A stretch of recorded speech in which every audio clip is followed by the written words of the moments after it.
ये है मेरी पोस्ट 2025 की। कितने लोगों ने ये वीडियो देखा था? 26 नवंबर 2025 को हमने ये पोस्ट किया था फेसबुक पर, जिस पे लगभग 3 लाख से भी ज़्यादा व्यू है। और हमने इसके बारे में बताया था कि एसआईआर फॉर्म जो भी भर रहा है, भरने के बाद क्या होगा, डिटेंशन कैंप में ले जाया जाएगा और वैक्सीन से जोड़ा जाएगा। जो कोई वैक्सीन नहीं लगवाएगा उसको नागरिकता नहीं मिलेगी। मैंने ये बात आप लोग को बताया था कि वैक्सीन के ऊपर नागरिकता डिपेंड होगी, क्योंकि आप अपना नागरिकता प्रूफ नहीं कर पाओगे। और तो आपको ये डिसाइड करना है कि आपको नागरिक कहाँ का बनना है, स्वर्ग का बनना है या आपको यहाँ का बनना है, ये भी आपको डिसाइड करना है। ये बात मैं बता चुका हूँ। तो जिन लोगों ने ये वीडियो नहीं देखा है वो जाकर के ये वीडियो देख लीजिएगा। अब मैं आप लोग को इस वीडियो में पूरा नहीं दिखाऊंगा ये वीडियो। इसके साथ ही साथ मैंने एक पोस्ट किया था अपने ब्लॉग में। उसके ऊपर हम बढ़ेंगे थोड़ा सा एजेंडा के ऊपर, कि एसआईआर के पीछे पशु की क्या एजेंडा हो सकती है, पशु किस तरीके से आप लोग को फंसाएगा। तो सबसे पहले हम जाएंगे अपने पोस्ट में। ये हमारी वेबसाइट पे पोस्ट है जिसका नाम है एजेंडा 16.9। कितने लोगों ने ये पोस्ट पढ़ी है?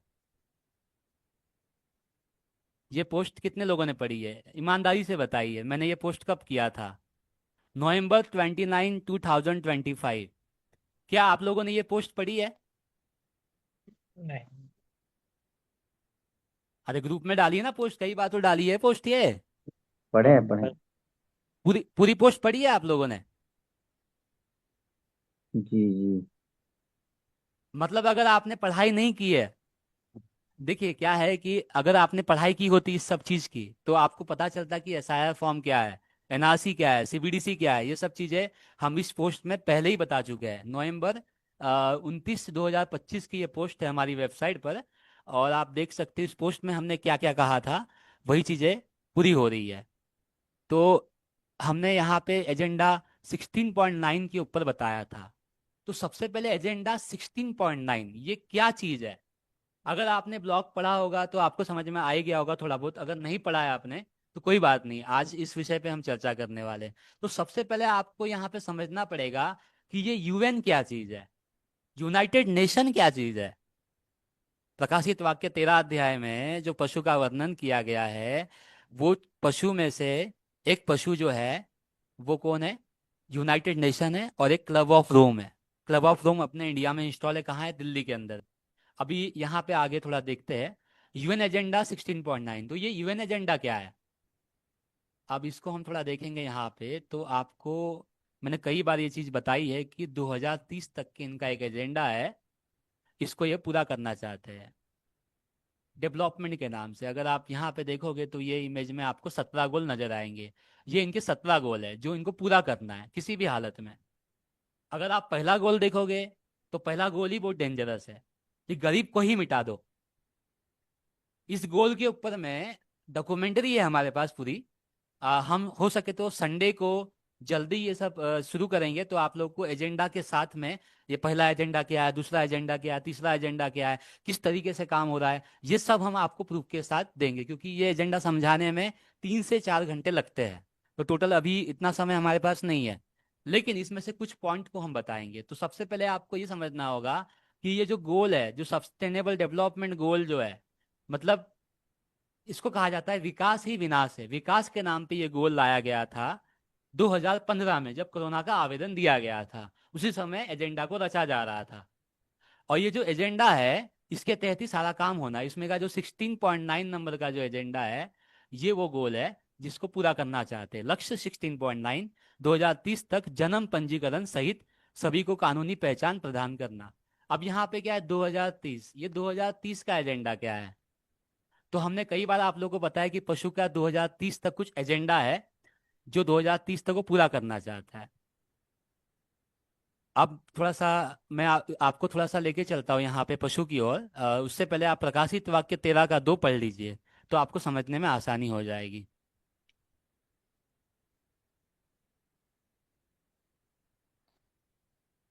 प्रकाशित वाक्य 13 का 2 पढ़िए कोई। जो पशु मैंने देखा वह चीते के समान था, हाँ और उसके पांव भालू के से और मुंह सिंह का सा था। जी। उस अजगर ने अपनी सामर्थ्य और अपना सिंहासन और बड़ा अधिकार उसे दे दिया। देखिए, नवंबर 2021 में संयुक्त राष्ट्र के बिल्डिंग के ऊपर ये मूर्ति स्थापित की गई थी, ये पशु की। इसके दो सींग है, अगर आप तो ये पशु की मूर्ति जो है वो बैठ गई कहाँ पे, यूनाइटेड नेशन की बिल्डिंग के ऊपर। United nation agenda 2021-2030। तो 2030 तक क्या क्या होना है, आप इसका स्क्रीनशॉट भी ले सकते हो। 2030 तक क्या क्या होगा, देखिए। पूरी धरती पर एक ही सरकार होगी, वन वर्ल्ड गवर्नमेंट। मैंने कल भी आप लोग को बताया था कि एसआईआर क्या है, वन नेशन वन इलेक्शन है। और मैंने उसका प्रूफ भी आप लोग को दिया था। फिर पूरी धरती पर एक ही पैसा चलेगा, वो बिना कैश के होगा। बिना कैश के मतलब सीबीडीसी। ये 2021 से 2030 का गोल है, ये हम बहुत पहले बता भी चुके हैं आप लोगों को। और ये पूरा गोल जो है वो पूरा किया जा रहा है। व्हाट इज यूएन एजेंडा 16.9, मैंने इसमें बहुत सारी चीज़ें मेंशन कर रखी है। तो मेंशन क्या कर रखी है, 2030 तक हर व्यक्ति की लीगल आइडेंटिटी उपलब्ध कराना।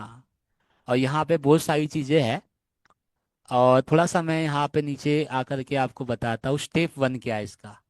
एसआईआर का स्टेप वन है पहचान इकट्ठा करना।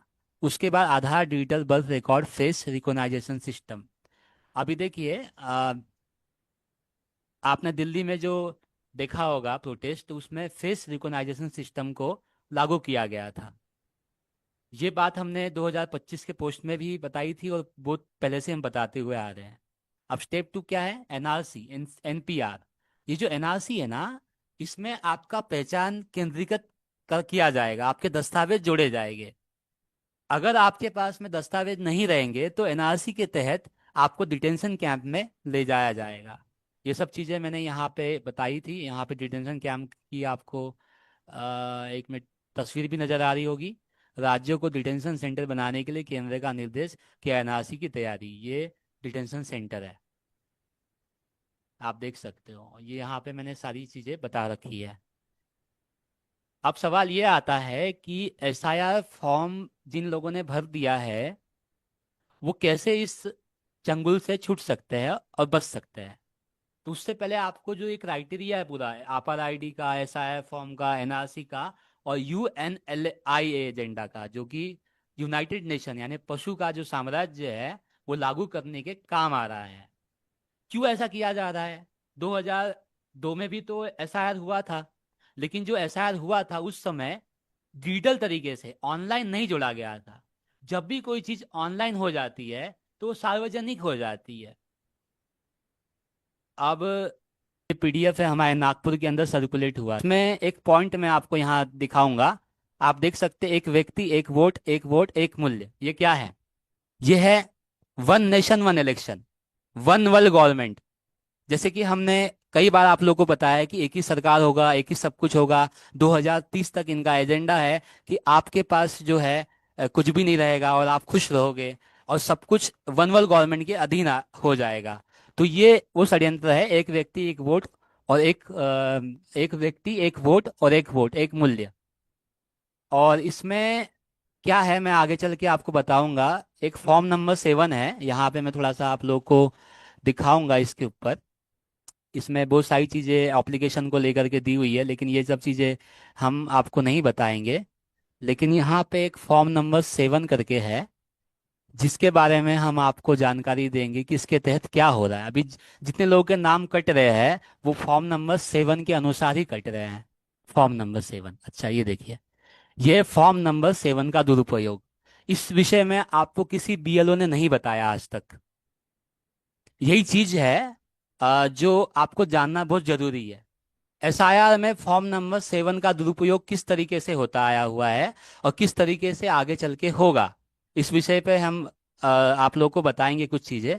जैसे आप यहाँ पे देख रहे होंगे, दावे और आपत्तियां दर्ज करने की अवधि में फॉर्म 7 का दुरुपयोग कर बड़ी संख्या में नाम हटाने के मामले सामने आए हैं, खासकर एक विशेष समुदाय के मतदाताओं के। यहाँ ध्यान देना, समुदाय लिखा हुआ है।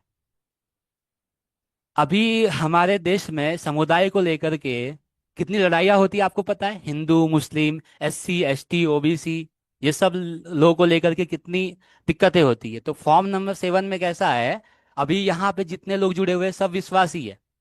जितने लोग मतलब प्रभु को मानने वाले हैं, तो मान के चलो कि आपके घर में परिवार में एक सिंगल व्यक्ति प्रेयर में जा रहा है और एक व्यक्ति नहीं जा रहा है। चार परिवार में चार मत होते हैं। तो वो परिवार में से अगर एक व्यक्ति ने बोल दिया कि मैं इस व्यक्ति को नहीं जानता, आपका नाम ऐसे ही कट जाएगा। ये तो नहीं बताया आपको किसी बीएलओ ने, बताया क्या? फॉर्म नंबर 7 के विषय किसी बीएलओ ने आपको नहीं बताया।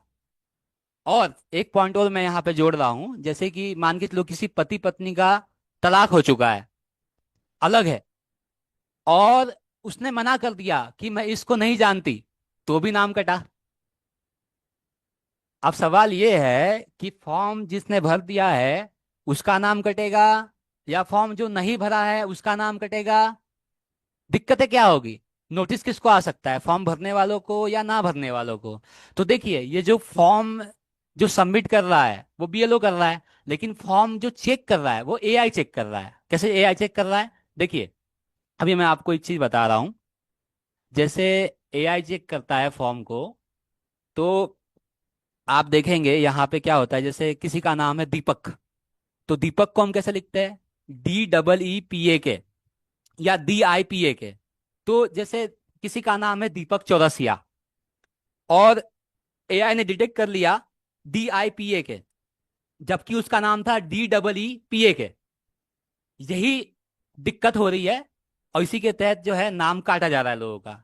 अब सवाल ये आता है कि अगर नाम कट भी गया तो क्या आपको, अभी लोग क्या कर रहे हैं, मसीह लोग क्या कर रहे हैं इसमें कि आपको राशन नहीं मिलेगा, तो इसलिए आप भर दो जल्दी जल्दी। 5 किलो राशन पे आप डिपेंडेंट हो क्या? बाइबल में लिखा हुआ है प्रकाशित वाक्य 13 अध्याय में कि आपको कुछ भी नहीं मिलेगा पशु के छाप के बिना। अभी एमपी में आज ही की न्यूज़ है, मैं आज ही ग्रुप के अंदर डाला था। कितने लोगों ने वो देखा होगा मुझे नहीं पता। तो आज ही की न्यूज़ है कि एमपी में बिना सीबीडीसी के राशन आपको नहीं मिलेगा। और अगले महीने से हमारे एरिया में अगले महीने से आयुष्मान कार्ड भारत को लागू किया जा रहा है। आयुष्मान कार्ड जो था, जो बिल गेट्स का था, ID 2020, जिसके तहत लोगों का चेकअप किया जाएगा। वो जब आप चेकअप के लिए जाओगे तो ही आपको राशन मिलेगा, आगे चल के ये होगा। और आपका जो है आगे चल के वैक्सीन पासपोर्ट से आपको जोड़ा जाएगा। ये सब चीजें मैं बता चुका आप लोगों को कि किस तरीके से आगे चल के इनकी जो है प्लानिंग होने वाली है। तो एसआईआर के बारे में आप लोग को थोड़ा बहुत तो यहाँ नॉलेज समझ में आ ही गया होगा कि फॉर्म नंबर 7 का किस तरीके से दुरुपयोग किया जा सकता है। और फॉर्म नंबर 7 को अगर हम जोड़ के देखेंगे यहाँ पे, तो ये फैमिली आईडी भी एक तरीके से बनता है। ये फॉर्म नंबर जो 7 है एक फैमिली आईडी है। जैसे आपार आईडी आया था तो मैंने आपार आईडी के बारे में आप लोग को बताया था, वैसे ये फॉर्म नंबर 7 है, ये फैमिली आईडी में आता है। मतलब एक आपकी फैमिली आईडी बनाई जा रही। जैसे मान के चलो कि आपने वोटिंग में अपना नाम रजिस्टर्ड कर दिया या एसआईआर फॉर्म भर दिया, तो आपके परिवार में कितने मेंबर है वो जनगणना में आपसे पूछा जाएगा आगे दूसरे चरण में। फिर वैक्सीन का सर्टिफिकेट भी आपको मांगा जाएगा, क्योंकि उसमें 40 सवाल है। अभी जनगणना की जो स्टेज 2 आ रही है उसमें 40 सवाल में वैक्सीन का सर्टिफिकेट भी है, तो उसमें आप ऐसे ही फंस जाओगे। इसको लेकर के बहुत सारी बातें हैं, मैं आप लोग को बताऊंगा विस्तार से। तो ये फैमिली आईडी आपकी बनने वाली है। और फैमिली आईडी से क्या होगा, एक यूनिक आईडी आपको दी जाएगी, और उस यूनिक आईडी में सारा डेटा आपका स्टोर रहेगा, जिस तरीके से आपार आईडी का था। और सब सब डेटा जो है डिजी लॉकर में जमा होगा, डिजी लॉकर जो ऐप था उसमें जमा होगा। और बताइए डिजी लॉकर का डेटा कितना लीक होता है आपको पता ही है। आधार कार्ड का डेटा भी लीक हो चुका है। और जो आप देखोगे कोविड वैक्सीन का जो डेटा था सर्टिफिकेट का वो भी लीक हो चुका है। यहाँ एग्जाम के पेपर लीक हो जाते हैं, जितने बच्चों के डायपर लीक नहीं होते उतने तो ये सब चीजें लीक हो जाती है। तो डेटा का क्या सुरक्षा है हमारे देश के अंदर में? क्योंकि डेटा तो ये लोग कहाँ भेजते हैं, अमेरिका में, इजराइल में, ये पूरा डेटा का सर्वर तो वहीं होता है। तो आपका जो डेटा है वोटिंग कार्ड का, पैन कार्ड का, आधार कार्ड का, जितना भी डेटा है, अब आधार कार्ड से आपका सब कुछ जुड़ा हुआ है, आपका बैंक लाइसेंस, आपका नल का टैक्स, आपका घर का टैक्स, सारा कुछ उससे जुड़ा हुआ है। तो अब वो सार्वजनिक जो है कर दिया जाए तो आपका कितना बड़ा नुकसान हो सकता है। स्कैमर लोग आप पे टूट पड़ेंगे, ये सब चीजें हो सकती है। तो अभी हम कुछ चीजों को और देखेंगे यहाँ पे। मैं आप लोगों को कुछ वीडियो दिखाऊंगा किस तरीके से एसआईआर का क्या क्या षड्यंत्र जो है वो रचा जा रहा है। मोदी जी के हाथ एक नई चाल लग गई है। चुनाव जहां हो वहां वोट से ना जीत सको तो क्या हुआ? जो लोग बीजेपी को वोट नहीं देते उनके नाम ही वोटर लिस्ट से काट दो और नाम दे दो स्पेशल इंटेंसिव रिवीजन SIR और कह दो ये तो चुनाव प्रक्रिया को स्वच्छ बनाने के लिए है। असल में ये ECI के साथ मिलकर चलाई गई पूरी प्लान्ड मुहिम है। बंगाल में 90 लाख से ज्यादा वोटरों के नाम काट दिए गए। कुछ को घुसपैठिया बताया, कुछ को मृत। कई सीटों पर जीत का फर्क सिर्फ 10-15 हजार वोटों का था, वो भी अब SIR करवाकर साफ कर दिया गया है। ये जितने भी लोग कागज लेके यहाँ खड़े हुए हैं सबके डिलीटेड है नाम। और इसके बाद ये हमारे सामने डॉक्यूमेंट ये लेकर आए हैं जो 1945 का, सोचिए आजादी से पहले की लैंड डीड है इनके पास, ये जमीन के कागजात, इसको भी कबूल करने से इलेक्शन कमीशन ने इनकार कर दिया है। साफ है अब बीजेपी चुनाव लोकतंत्र से नहीं वोटरों को मिटाकर जीतने जा रही है। आप देखिए, जिसके पास लैंड लिस्ट थी, जिसके पास जमीन के कागजात थे, उनकी भी नागरिकता सिद्ध नहीं हुई। SIR NRC क्या है? आपके 3 पुश्तों का दस्तावेज आपको देना पड़ेगा, जो कि कोई नहीं दे सकता। अभी आप बताइए, उस समय तो हॉस्पिटल होता नहीं था, तो उस समय दादा का सर्टिफिकेट आप कहाँ से लाओगे? क्योंकि हॉस्पिटल तो था नहीं, तो आप साबित नहीं कर पाओगे। तो साबित कैसे? झारखंड से काफी लोग जुड़े हुए हैं, तो आपने BLO का ये वाला वीडियो देखा ही होगा कि 50 रुपए दो और नागरिकता लो। SIR के दौरान यहाँ एक BLO का वीडियो बहुत वायरल हो रहा है। पूरी खबर बता रहे हमारे संवाददाता सत्यजीत। ऐसे करवा दीजिएगा जो नागरिकता छीन लेंगे, तो वही बताया ना, हम लोग का डर न हो जाएगा, बन जाएगा जो पैसा नहीं दिए तो साला नागरिकता हमारे नहीं दीजिएगा। तो सब झारखंड में SIR की प्रक्रिया चल रही है और गढ़वा से चौंकाने वाला वीडियो सामने आया है जिसमें BLO ये कहती हुई सुनी जा रही है कि 50 रुपया दो नहीं तो तुम्हारा नागरिकता छीन लेंगे, और इन्यूमरेशन फॉर्म भरवाने के एवज में 50 रुपया की मांग उन्होंने की है। और ये वीडियो अब वायरल हो रहा है, तो जाहिर तौर पे SIR में इन्यूमरेशन फॉर्म को लेकर जिस तरह से मामला सामने आ रहा है ये वाकई चिंताजनक भी है और कंसर्निंग है, जिस पर अधिकारियों की नजर तो बनी हुई है। वहां के DC PN मिश्रा ने ये कहा है इस पूरे मामले की जांच होगी और ये जो है देखा जाएगा कि किन परिस्थितियों में। अब बेचारे गरीब लोगों को नोटिस आया, और नोटिस कौन भेज रहा है? AI भेज रहा है। देखिए, मैं थोड़ा सा आप लोगों को शेयर करूंगा यहाँ पे। ये देखो, हमको नोटिस दे के गया है, जो 30 तारीख को देने वाला नोटिस था वो अभी वो लोग 4 तारीख को लाके हमको नोटिस दिए। ये देखो नोटिस, कुछ कुछ लोगों के नोटिस पे ना नाम भी गलत डाला गया है इन लोगों ने, और जो साइन किया हुआ नोटिस है वो लेके चले गए, और जो ये वाला नोटिस है ये दिया है हमको।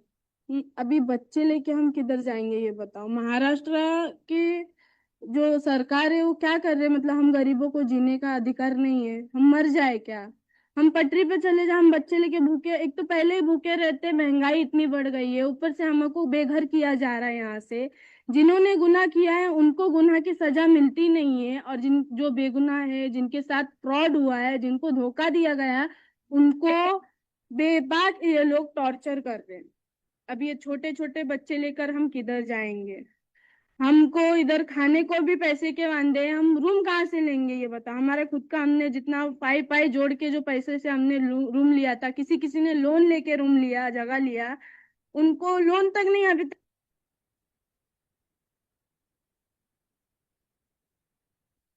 तो आपने देखा किस तरीके से गरीब लोगों को परेशान किया जा रहा है, नोटिस भेज भेज के। ये जो SIR NRC का जो ये काम किया गया था, ये गरीब लोगों को ही परेशान करने के लिए ये काम किया गया था। और जो पिछड़े लोग हैं, पिछड़े वर्ग के जो लोग हैं, उसको मतलब बर्बाद करने के लिए ये काम किया गया था। इन लोग को जब भी कोई कौम या कोई भी चीज़ बर्बाद करनी होती है तो अपना प्रेसिडेंट वहां बैठा देते हैं लोग, जैसे कि राष्ट्रपति को बैठा दिया आदिवासी को। आप देखिए, आदिवासी राष्ट्रपति हो गया, तब से आदिवासी को पूरा बर्बाद करके रखा हुआ है। आदिवासी मूल निवासी थे, उनको कोई दस्तावेज देने की आवश्यकता नहीं थी, लेकिन फिर भी वो दस्तावेजों के चक्कर में पड़े हुए हैं। और भी मैं आप लोगों को कुछ चीज़ें दिखाऊंगा किस तरीके से जो है लोगों के नाम काटे गए हैं, और नाम कट रहे हैं क्योंकि फॉर्म AI चेक कर रहा है। और ये यहाँ पे देखिए आप कि फॉर्म जो है किस तरीके से लोगों के काटे जा रहे हैं और क्या नोटिस आ रहा है उनको। जरा ये वीडियो आप देखिए। के वालिद का परमानेंटली डेटा डिलीट हुआ, कागज तेरे पास प्रूफ है, ये आप देख सकते हैं। भी बहुत बड़ी समस्या आ रही है देखिए ये अमरावती विधानसभा संघ 124 यादी हैदरपुरी की 2 नंबर की यादी है। इसमें मेरे अब्बा का नाम 1033 पर है। मैं आपको एक प्रूफ बता रहा हूँ। 1033 पे ये आप देख सकते हैं मेरा अब्बा का शेख जमील शेख नजीर। इनसे मैंने मैपिंग करवाया था। मैपिंग सारे फैमिलियों ने मेरे वालिद से मैपिंग करवाए थे, लेकिन क्या हुआ, मैं बीएलओ के पास एसआईआर का फॉर्म लेने गया, लेकिन बीएलओ ने जब मेरा चेक करा तो एसआईआर का फॉर्म नहीं आया। तो मैंने बीएलओ से सवाल किया कि क्यों नहीं आया, तो आप बोले तहसील में जाके बोलिए। तो मैं तहसील में गया। तहसील में एक संजू सर है, उन्होंने ये बताया कि आपके वालिद का परमानेंटली डेटा डिलीट हुआ और वो बीएलओ ने करा, वो बीएलओ पे बिलोंग कर रहे। जबकि मैंने मैपिंग का कागज मेरे पास प्रूफ है, ये आप देख सकते। तो एसआईआर का काम चल रहा है सरकार के द्वारा। तो इसमें जो नोटिस दिए गए हैं, तो लगभग हमारी पंचायत में ही 800 लोगों को नोटिस है।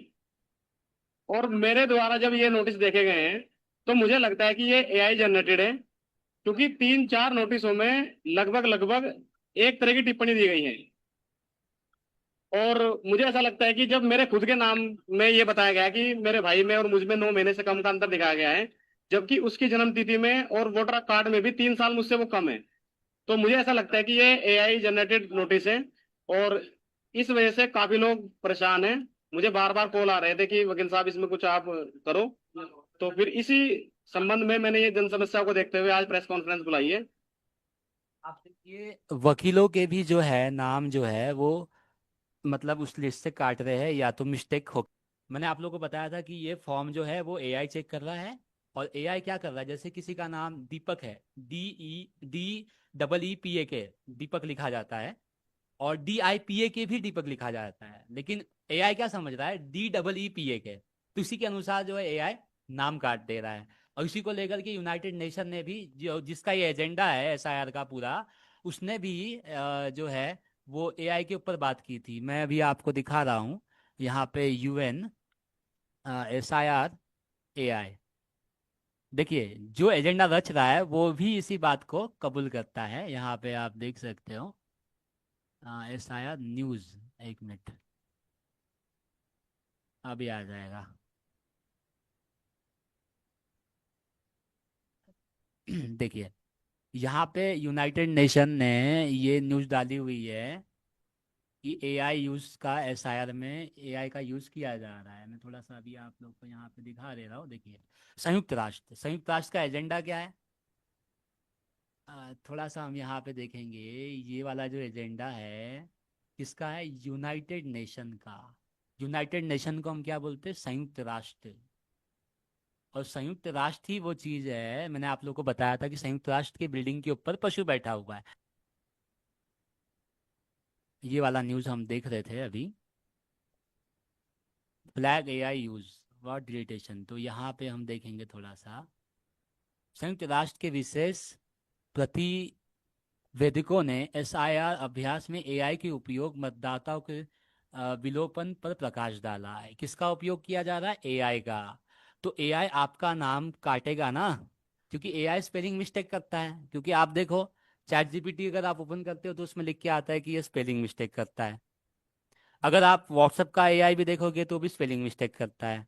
तो ये बीएलओ जो है वो आपका फॉर्म नहीं चेक कर रहे हैं, एआई चेक कर रहा है। तो एआई से क्या हो रहा है, कटिंग हो रहा है। और ये बात को संयुक्त राष्ट्र में विशेष अध्ययन किया गया था। कब किया गया था, उसकी न्यूज़ भी आप देख सकते हो यहाँ पे। हाल की है, 12 जुलाई 2026 की।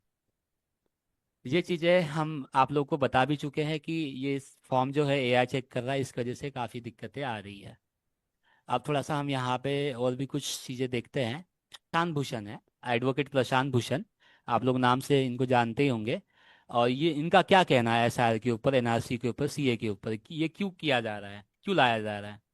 कोशिश ये थी कि पहले तो इन्होंने सोचा कि हम हिंदू राष्ट्र डिक्लेयर कर देंगे, हमारी सरकार आएगी, हम संविधान को बदल देंगे और बोल देंगे कि अल्पसंख्यकों का वोटिंग राइट नहीं रहा।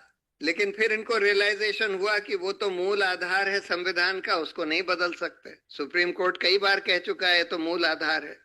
तब इन्होंने सोचा कि हम एनआरसी के जरिए नेशनल रजिस्टर ऑफ सिटीजन्स बनाएंगे, उसमें अल्पसंख्यकों के नाम काट देंगे। आसाम में कोशिश करी इन्होंने, लेकिन हुआ ये, वही कहने लगे कि सब लोग ये डॉक्यूमेंट्स दिखाएं तब हम उनको मानेंगे कि सिटीजन है। तो फॉर्चुनेटली अनफॉर्चुनेटली इनके लिए सुप्रीम कोर्ट ने वो एक्सरसाइज को मॉनिटर किया, तो उसका रिजल्ट ये हुआ कि जैसे 16.5 लाख लोगों के नाम तो कट गए एनआरसी से, खासकर जो वो डॉक्यूमेंट्स नहीं दिखा पाए, लेकिन उसमें 70% हिंदू थे, 30% अल्पसंख्यक थे। तो वही पॉपुलेशन रेशियो वहां का है असम का, तो गरीब लोगों के नाम कट गए। फिर इन्होंने ये सोचा कि अच्छा हम हिंदुओं को वापस वोट सिटीजनशिप रजिस्टर में लाने के लिए हम सीएए का कानून ले आते हैं। सीएए के कानून में लिख दिया कि जो बांग्लादेश, पाकिस्तान या अफगानिस्तान से लोग धार्मिक प्रताड़ना के कारण हिंदुस्तान आए हैं उनको हम सिटीजनशिप दे सकते हैं। लेकिन जिन लोगों के नाम कटे थे वो तो हिंदुस्तानी सिटीजन्स थे, गरीब लोग थे बेचारे, डॉक्यूमेंट्स नहीं थे लेकिन हिंदुस्तानी सिटीजन थे। वो तो नहीं लिखने के लिए तैयार थे कि भाई हम बांग्लादेश से या पाकिस्तान से भाग कर आए हैं धार्मिक प्रताड़ना की वजह से, तो वो भी इनका फेल हो गया। अब इन्होंने सोचा कि नया तरकीब ये है कि एसआईआर करा दो, और एसआईआर में बोलो इलेक्शन कमीशन तय करेगा कि तुम सिटीजन हो कि नहीं हो। और इलेक्शन कमीशन से बोल दिया कि भाई हम जो बोलते हैं, जिसको सिटीजन बोलते हैं उसको तो मान लो, जिसको नहीं बोलते हैं उसको मत मानो। और यही करने की कोशिश कर रहे हैं। डायरेक्शंस ऊपर से आते हैं, भाजपा जो है इलेक्शन कमीशन ऑफ इंडिया को डायरेक्शन देता है, वहां से नीचे जाते हैं। लेकिन जहां जहां भाजपा की सरकारें नहीं हैं वहां वहां ये लोग नहीं कर पा रहे हैं, क्योंकि लोग। अब देखिए, आपने सुना कि किस तरीके से एसआईआर, एनआरसी और सीए इसका एजेंडा क्या है। तो उस समय एनआरसी में इन लोगों ने जो अल्पसंख्यक के नाम काटे थे और अभी भी उसी के नाम काटे जाएंगे, जो एससी एसटी ओबीसी में आते हैं या जो पिछड़े वर्ग के लोग हैं उनके नाम वैसे भी काट देंगे, वो जो बीजेपी के खिलाफ में है। डेट ऑफ बर्थ से भी आप नागरिकता साबित नहीं कर पाओगे। क्यों नहीं कर पाओगे, अब सुनिए जरा। अब देखिए, यानी अगर आप नागरिकता साबित करने के लिए अपना जन्म प्रमाण पत्र दिखाएंगे तो इसे पर्याप्त नहीं माना जाएगा। आपको ये दिखाना होगा कि आपके माता पिता भी इसी देश के नागरिक हैं। आपके माता पिता भी इसी देश के नागरिक हैं। तो आप बताओ, नागरिकता तो वैसे ही प्रूफ नहीं होगी आपकी, नागरिकता प्रूफ नहीं होगी ऐसे भी, क्योंकि 3 पुश्तों का दस्तावेज आपको एनआरसी के तहत मांगा जाएगा। 3 पुश्तों का मतलब आपके पूर्वज जहां जन्म लिए थे, आपके पूर्वज जहां जन्म लिए थे उसका दस्तावेज आपको देना पड़ेगा, जो कि कोई नहीं दे सकता। आपके दादा का तो वैसे भी नहीं दे पाओगे आप। तो अभी वो क्या करेंगे, आपके सारे संसाधन पे कंट्रोल करके और आपको कहेंगे कि अब सीबीडीसी ले लो, वैक्सीन लगवा लो, और उसके बाद ही आप नागरिक कहलाओगे देश के आएंगे। क्या बाइबल में ऐसा हुआ था कि वंशावली लोग नहीं ढूंढ पाए थे? आइए हम निकालते वचन को, नेहमिया उसका 7 अध्याय उसका 61 वचन।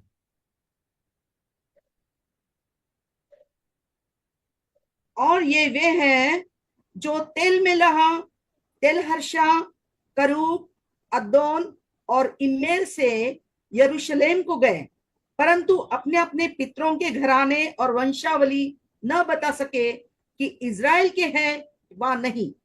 इज़राइल के हैं या नहीं, वंशावली के नाम नहीं बता सके।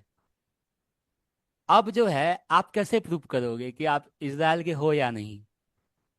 इज़राइल के मतलब, इज़राइल क्यों कह रहा है यहाँ पे, इज़राइल की बात कह रही है मतलब बाइबल। तो आप यहाँ पे देखेंगे कि मोदी भी इज़राइल की बात कर रहा है। कैसे कर रहा है, जरा हम इस वीडियो को देखेंगे। मोदी क्या कह रहा है? Israel is their fatherland and India their motherland. आपने ये सुन ही लिया होगा, क्या बोल रहा है? Israel is fatherland, India is Motherland. क्यों ऐसा कह रहा है वो?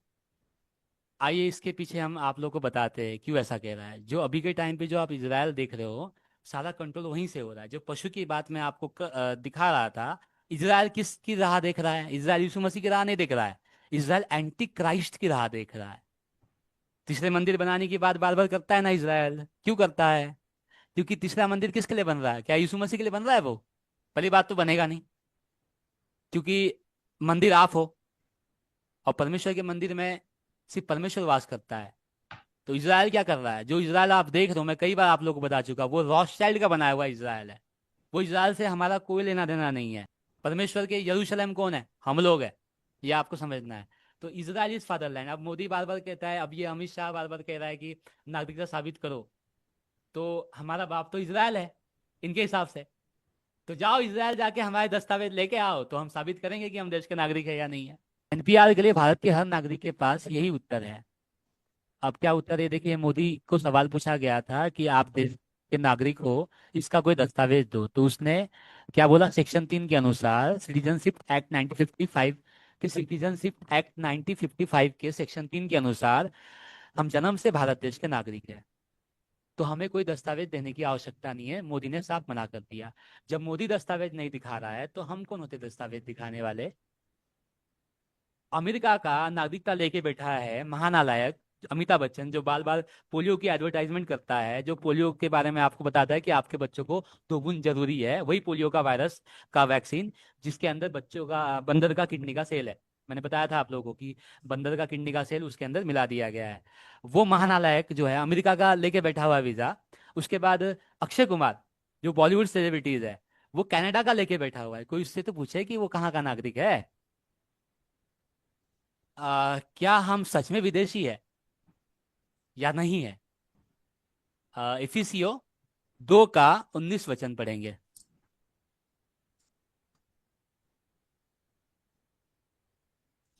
इफिसियो 2 का 19 कोई पढ़ देंगे? 2 का 19। हाँ, इफिसियो 2 का 19, 2 का 19। इसलिए तुम अब विदेशी और मुसाफिर नहीं रहे, हाँ, परंतु पवित्र लोगों के संगी, स्वदेशी और परमेश्वर के घराने के हो गए। क्या करने वाला है परमेश्वर? जो आज्ञा नहीं मानते उन लोगों के लिए यहूदियों के हाथ क्या करने वाला है? ये जो यहूदी लोग हैं, जो ये सब एजेंडा रच रहे हैं पूरा, रॉथशाइल्ड, रॉकफेलर, जो पशु है, वो क्या परमेश्वर क्या करने वाला है उन लोगों के साथ जो अभी इस समय सो रहे हैं? योएल 3 अध्याय उसका 8 वचन। मैं तुम्हारे बेटे बेटियों को यहूदियों के हाथ बिकवा दूंगा और वे उनकी शबाइयों के हाथ बेच देंगे जो दूर देश के रहने वाले हैं, क्योंकि यहोवा ने यह कहा है। दूर देश के रहने वाले, ये पूरा एजेंडा जो रचा जा रहा है, इसका जो डेटा जा रहा है आपका एसआईआर का, जनगणना का, जितना भी डेटा स्टोर हो रहा है वो कहाँ जा रहा है? सर्वर किधर है? अपने इंडिया में तो सर्वर बनता नहीं है। सर्वर कहाँ है? इजराइल में या तो अमेरिका में। तो डोनाल्ड ट्रम्प के पास सारी जानकारी आपकी जा रही है, आपके वोटिंग का, आपका पैन का, आपकी सारी जानकारी, क्योंकि एआई अपने इंडिया में तो नहीं बना हुआ है। वो एआई किसका है? चैट जीपीटी तो एलन मस्क का है, उसके पास पूरी जानकारी है आपकी।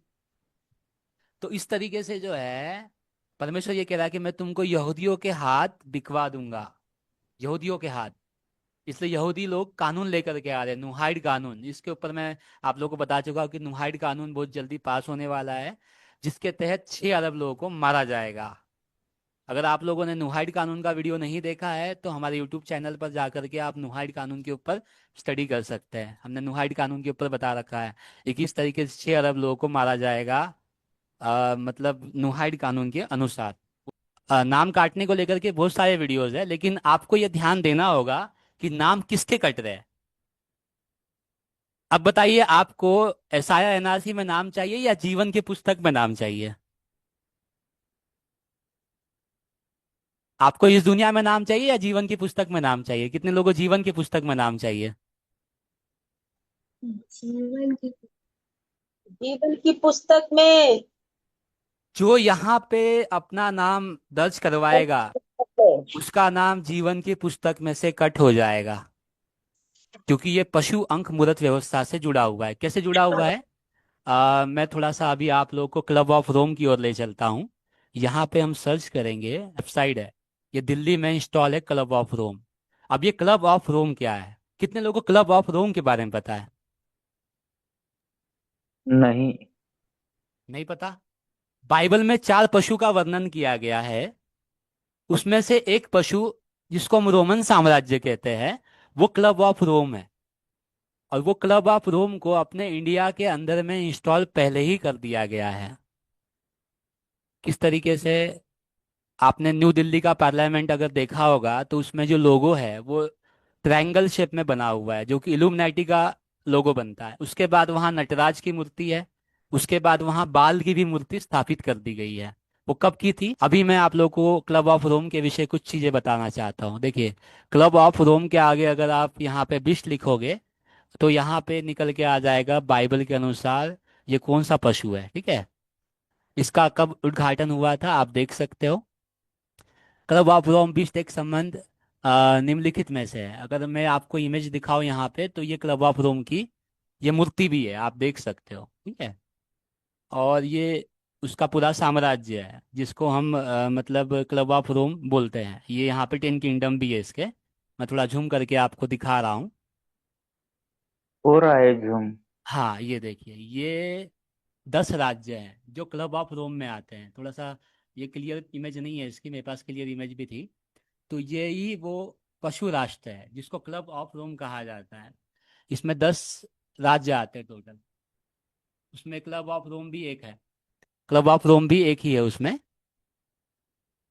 तो क्लब ऑफ रोम जो है वो अपने इंडिया में कहाँ स्थापित है, मैंने आप लोगों को बता दिया।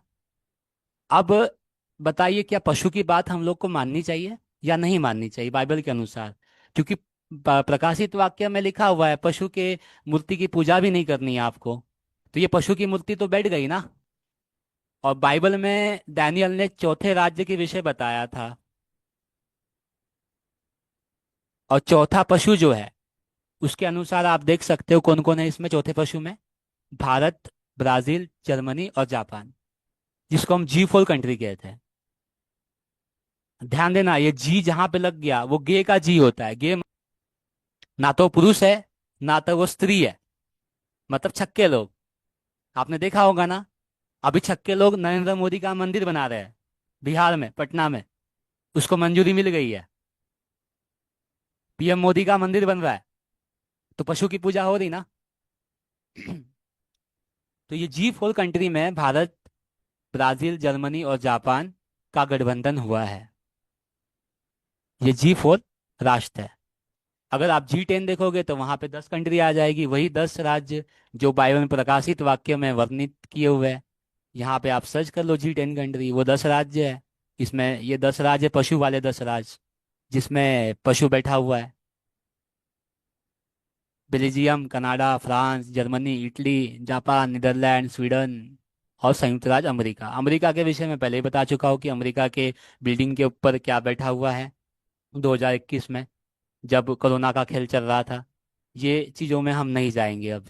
ठीक है, तो आप लोगों को यहाँ तक के समझ में आ ही गया होगा कि पशु के सिस्टम के सामने आपको नहीं झुकना है। सभी को समझ में आ रहा है ना? Yes yes. जी हाँ, एक चीज रह गई थी। ये जो SIR फॉर्म जो भरा जा रहा था, तो एक ऐप से भरा जा रहा था हमारे महाराष्ट्र के अंदर। जो भी महाराष्ट्र से जुड़े हुए हैं, मुंबई से, नागपुर से, जहाँ कहीं से जुड़े हुए हैं, जरा मैं आप लोगों को कुछ यहाँ पे दिखा दूँ। ये वेबसाइट थी महाराष्ट्र BJP SIR support.com। एक मिनट में थोड़ा सा इसको जूम कर रहा हूँ। आपको अगर दिखाई दे रहा है अच्छे से तो मुझे बताइएगा। दिखाई दे रहा है आप लोगों को क्लियर? हाँ हाँ। ऊपर में अगर आप देखोगे तो थोड़ा सा यहाँ ऊपर में आप देख लो ध्यान से। आपको BJP SIR support.com ऊपर में दिखाई देगा यहाँ पे, जहाँ मैं कर्सर लेके जा रहा हूँ। देखिए, BJP SIR support.com। और ये डैशबोर्ड है। मैंने BLO का नाम हाइड कर रखा है क्योंकि मुझे ये किसी BLO ने भेजा था जो मेरे पहचान के ही था, और उन्होंने बोला कि मेरा नाम नहीं आना चाहिए, मैं ये दस्तावेज शेयर कर रहा हूँ। तो मैंने उसका नाम जो है वो हाइड कर दिया यहाँ पे, ताकि उसकी नौकरी पे ना आए। ठीक है, तो आप देख सकते हैं यहाँ पे ये मैपिंग डन दिखा रहा है और यहाँ पे इतने वोट दिखा रहा है। अब ये सीधा किसको जा रहा है? BJP को जा रहा है। आप देख लो, आपका जो वोट है सीधा BJP को जा रहा है। चलो, जो वैक्सीन मैंडेट करेगा वो वैक्सीन अगर आप नहीं लेते हो तो आपका नाम वैसे ही कट जाएगा, क्योंकि आपने सारे दस्तावेज उसको दे रखे हैं। उसका और एक पॉइंट मैं आप लोगों को बताऊंगा। एक चीज और है यहाँ पे, देखिए ये ऐप में क्या होता है थोड़ा सा एक और चीज़ मैं आप लोग को यहाँ पे शेयर करूँगा, करता हूँ यहाँ पे, ये देखिए। आप थोड़ा सा इसको जूम करेंगे तो यहाँ पे आप देख सकते हो, यहाँ पे 613 इसमें लिखा हुआ है आपले। नीचे में देखो आप, लिखा हुआ है आपले, और इसमें लिखा है विरोधी और संदिग्ध। आपले का मतलब अपने, जो बीजेपी के है, और जो बीजेपी के नहीं है उसको संदिग्ध विरोधी में डाला हुआ है। और कुछ लोगों को संदिग्ध, जो किसी के नहीं है उनको संदिग्ध में डाल दिया गया है। यही चीज इन लोगों ने किया है। तो जो वोट बीजेपी को दे रहा है या वोट जिसका बीजेपी को जा रहा है, वही उसका ही नाम बना रहेगा, लेकिन वो उसके अनुसार बना रहेगा जो पशु शासन को सपोर्ट करेगा।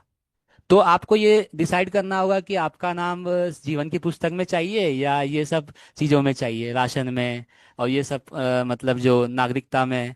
और अभी तो लोगों ने ऐसा फॉर्म तो भर दिया है, और बाकी अपना साबित करने के लिए उन लोगों को दस्तावेज ले लेके घूमना पड़ेगा। जैसे आसाम में अभी 13 दस्तावेज लेके एक व्यक्ति जो कोर्ट में गया, लेकिन उसके 13 दस्तावेज जो है वो भी मान्य नहीं हुए, मतलब उसको भी नहीं माना गया। तो नागरिकता प्रूफ किसी भी चीज़ से नहीं हो सकती है। और एक बात मैं आप लोग को बता दूं, हाँ, कि मैं एक पॉइंट के ऊपर आप लोग को बता रहा था कि यहाँ पे कितने लोग हैं जिन्होंने येलो फीवर की वैक्सीन लगवाई है, तभी मैं आगे बढ़ूंगा। नहीं। येलो फीवर की वैक्सीन कोई है लगाने वाला, जिसने लगाई हो येलो फीवर की? अच्छा, आप हो। हाई कमीशन ऑफ इंडिया की वेबसाइट पे हूँ।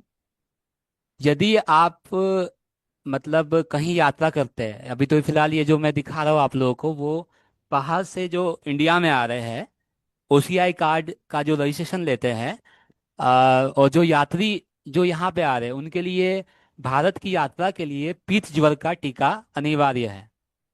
यहाँ आप देख सकते हो। तो ये जो पीत ज्वर का जो टीका है वो क्या है, क्यों अनिवार्य किया गया है, और क्यों यात्रा करने के लिए ये ज्वर का टीकाकरण अनिवार्य है, तो आप यहाँ पढ़ सकते हो। अब ये पीला ज्वर क्या है, और पीला ज्वर का टीकाकरण क्यों अनिवार्य किया गया है? अगर यहाँ से कोई अमेरिका जाता है या साउथ अफ्रीका जाता है तो उसे येलो फीवर की वैक्सीन लेनी पड़ती है, मैंडेट है। और अमेरिका में कौन सी वैक्सीन मैंडेट है इस वक्त, मैं अभी आप लोग को शेयर करूंगा। ये तो मैं आप लोग को अभी वेबसाइट से बता रहा था, ये गवर्नमेंट की वेबसाइट है, आप देख सकते हो। और अभी यहाँ पे मैं अमेरिका की जो है गवर्नमेंट की वेबसाइट भी यहाँ पे आप लोग को शो करूंगा। ये है वैक्सीन रिक्वायरमेंट वाली वेबसाइट। यहाँ पे हम देखते हैं, ये यूएस सिटीजनशिप की वेबसाइट है। देखिए, आप देखिए, ये अमेरिका की जो नागरिकता वाली जो वेबसाइट होती है ना सिटीजनशिप की, वो वेबसाइट यहाँ पे है। अब यहाँ पे क्या क्या टीकाकरण संबंधी आवश्यकता है तो आप देख सकते हो कि ये सारी वैक्सीन जो है अमेरिका में ग्रीन कार्ड पाने के लिए आपको लेना पड़ रहा है। क्या है? गलसुआ, खसरा, रूबेला। खसरा खसरा की जो वैक्सीन है, एमएमआर वैक्सीन जो है, उसके ऊपर मैं बता चुका हूँ आप लोगों को अपने फेसबुक पेज पे, और मैंने वहाँ पे आप लोगों को बताया था किस तरीके से जितने भी वैक्सीन जो है उसके अंदर जानवरों के खून इस्तेमाल होते हैं। तो येलो फीवर का जो वैक्सीन है उसके अंदर भी जानवर का जो सेल है वो यूज़ किया गया है, जिसको चिकन इम्रू सेल कहा जाता है। मतलब जो मुर्गियाँ होता है ना, मुर्गी का जो चिकन सेल होता है, उसका जो सेल होता है, उसका सेल उसको यूज किया गया है, मतलब डीएनए के साथ छेड़छाड़ करने के लिए। तो इतनी सारी जो वैक्सीन है, काली खांसी, ये सब, टाइप बी, हेपेटाइटिस बी से क्या होता है आपको पता ही है, मैं अपने ब्लॉग पोस्ट में बता चुका हूँ कि हेपेटाइटिस बी की जो वैक्सीन है उससे मतलब महिलाएं बांझ हो सकती है, बच्चे जो है उसकी किडनी फेल हो सकती है। ये सब चीज़ें हम पहले बता चुके हैं। तो ये क्यों टीकाकरण जो है वो अनिवार्य जो है हो रहा है? अब बताइए, कोई टीकाकरण के बिना ट्रैवल नहीं कर पा रहा है, येलो फीवर की वैक्सीन लगानी पड़ रही है। अभी यहाँ पे एक मैडम है, साधना मैम करके, आपको टीकाकरण, येलो फीवर का टीकाकरण क्यों लगा था? आप कहाँ गए थे? हाँ, मैं नाइजीरिया गई थी तो ऐसा बना दिया था, टिकट ही नहीं देते थे अगर आपको वो वैक्सीन का सर्टिफिकेट नहीं दिया तो। और बोलते थे कि अफ्रीका में ऐसे मच्छर है बड़े बड़े, जो दूसरी जगह कहीं नहीं, वहां जाते बराबर मच्छर काटेगा, बहुत बड़ी बीमार हो जाएगी। बिल्कुल, आपको यही बताया गया ना, इसी कारण हाँ आपको लगा दिया गया। हाँ। देखिए, और जो है, जो ट्रैवल कर रहे हैं या ट्रैवल करने का इरादा भी रखते हैं, उनको भी लगाया जाएगा आगे चल के। तो आगे चल के क्या होगा कि नागरिकता आपकी जो है वो वैक्सीन पे ही सिद्ध होगी। मैं क्यों बार बार ये आप लोग को बता रहा हूँ, क्योंकि वो कहेंगे कि भाई आप तो नागरिकता साबित नहीं कर सकते हो, आप दस्तावेज नहीं दिखा पाओगे, आप जो है Aadhaar card, PAN card, voting card का आपका तो चलेगा नहीं, क्योंकि वो गैजेट ऑफ इंडिया में लिखा हुआ है कि ये भारत देश की नागरिकता सिद्ध नहीं करती है। और कोर्ट ने भी बोल दिया है, सुप्रीम कोर्ट ने, कि आपकी नागरिकता जो है साबित नहीं होती इससे, Aadhaar card, PAN card, voting card से। तो नागरिकता साबित किससे होगी? वैक्सीन से होगी। क्योंकि अब ट्रैवल के लिए तो वैक्सीन लग रहा है ना, चाहे वो कोविड वैक्सीन अभी नहीं है, लेकिन बाकी वैक्सीन लग रहा है। और बाकी वैक्सीन में क्या था? वही ग्राफीन ऑक्साइड। क्या येलो फीवर की वैक्सीन में ग्राफीन ऑक्साइड है? अब देखिए, मेरा सवाल ये है कि येलो फीवर की वैक्सीन में ग्राफीन ऑक्साइड है या नहीं है। चलो देख लेते हैं, यहीं पे देख लेते हैं हम लोग सबूत के साथ में कि ग्राफीन ऑक्साइड का यूज जो है वो इसमें किया हुआ है क्या। शायद आप लोग को स्क्रीन नहीं दिखाई दे रही होगी अभी। किया था, हमने देखा था इसमें। नहीं, वो तो हमने लाइव आपका स्कैनिंग भी किया था, लेकिन मैं अभी लोगों को प्रूफ दे रहा हूँ यहाँ पे कि बिना प्रूफ के तो हम लोग बात करते नहीं है। तो आप यहाँ पे देख सकते हो, ये साइंस साइंस डायरेक्ट की वेबसाइट है और यहाँ पे साफ साफ लिखा हुआ है। मैं यहाँ इसको हिंदी कर दे रहा हूँ। देखिए, यहाँ पे लिखा हुआ है, चयनात्मक मुद्रित बहुलक का उपयोग करके ठोस चरण निष्करण। एक मिनट, थोड़ा सा मैं इसको ये करूंगा। हाँ, उपयोग करके ठोस चरण निष्कर्षण के बाद पीले ज्वर के टीके में एमिनोलो आई ऑक्साइड एंटीबायोटिक की मात्रा निर्धारित करने के लिए संगठित माध्यम से ग्राफीन ग्राफीन क्वांटम डॉट्स, ध्यान देना यहाँ पे, ग्राफीन क्वांटम डॉट्स के साथ स्वर्ण नैनोकण का उपयोग किया गया है। ये क्वांटम डॉट क्या है भाई? मैं कई बार आप लोगों को क्वांटम कंप्यूटर के ऊपर बता चुका हूँ कि quantum computer mark of the beast computer है। Mark of the beast computer है।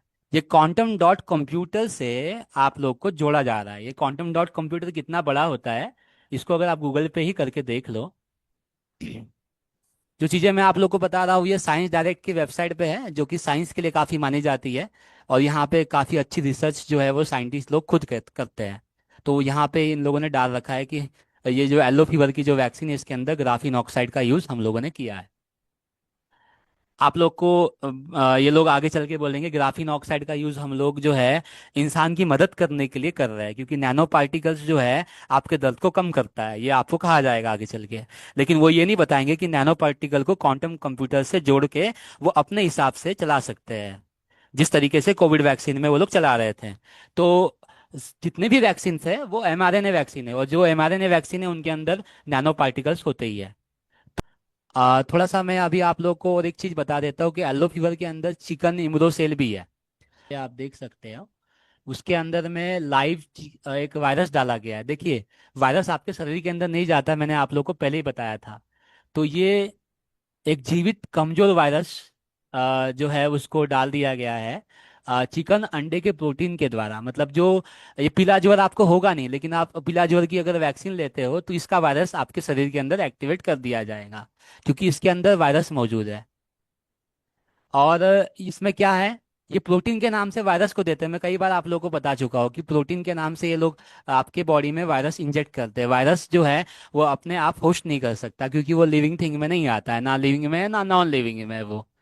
वो ना जीवित है ना अजीवित है। जब तक आप उसको एक्टिवेट नहीं करोगे वो एक्टिवेट नहीं होगा। जिस तरीके से आपके मोबाइल फोन में और आपके कंप्यूटर में वायरस जाता है, उसी तरीके से ये वायरस इंसान के अंदर इंजेक्ट होता है। उसको कोई चलाने वाला चाहिए।